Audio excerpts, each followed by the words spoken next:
What is up, everyone? Darkside Phil here, and Happy New Year! That's right, 2016 is here, which means it's time for us to reminisce a little bit about my favorite game playthroughs of the previous year.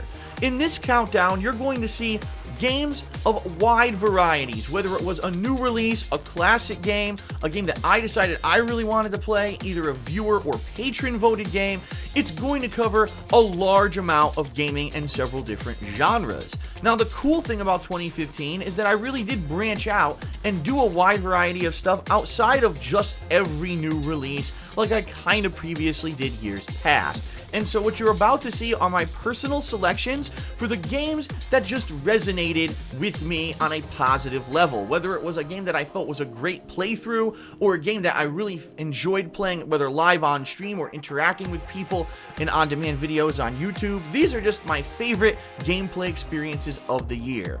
Now, to clarify, this is not my Game of the Year awards. This countdown is only my personal enjoyment. It has nothing to do with the amount of content, with the quality of the game compared to other games. Basically, it's going to be completely subjective and is not going to have any kind of weigh and balance when it comes to overall quality of a game this year. So that also means you're going to see both older games and newer games included in this countdown for maximum variety. In addition, I just want to make it clear, this is not in order of my personal preference. These are just some of the games that I really enjoyed this year, and I tried to group them together by genre for ease of viewership. So without further ado, let's get started. It's Darkside Phil's favorite game playthroughs of 2015.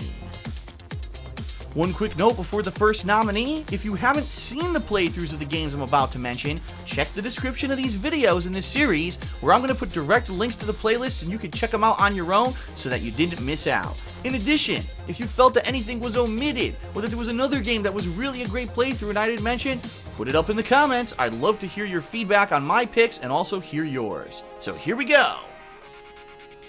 The first game I'd like to point out this year is Bloodborne.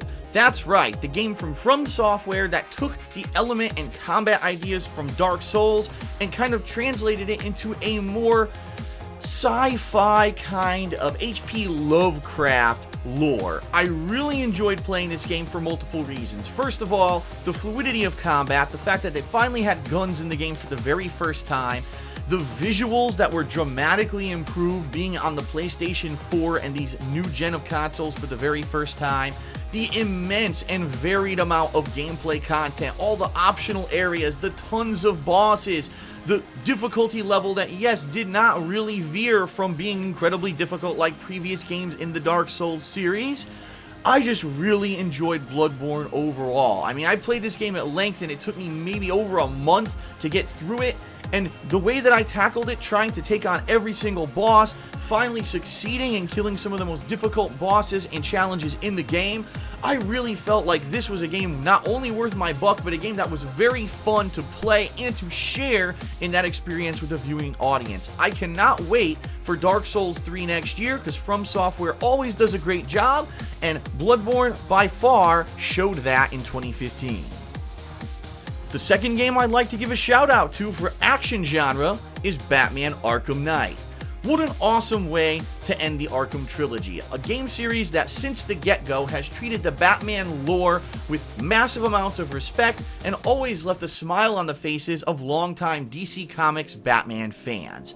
Arkham Knight, undoubtedly and admittedly, is not my favorite game in the Arkham trilogy. I think that City is, but the fact that it had a lot of new stuff in it and they dared to be different, adding in the Batmobile into a lot of the gameplay, having next-gen graphics that really blew me away, going through this open-world Arkham world of either gliding or using the Batmobile to get to and fro, the amount of content that was in this game, the wide variety of Batman villains that show up that unexpectedly sometimes surprise you.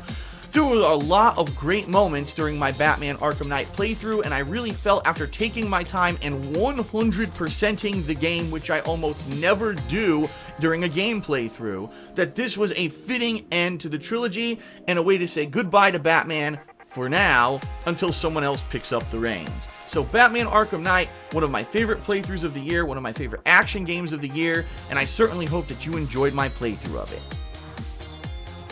Coming up next on my favorite games of 2015 countdown, we're going to take a look at 2 games that normally I never would have played because they were completely outside of my comfort zone, but thanks to the voting and participation of patrons, became some of my favorite playthroughs in the year.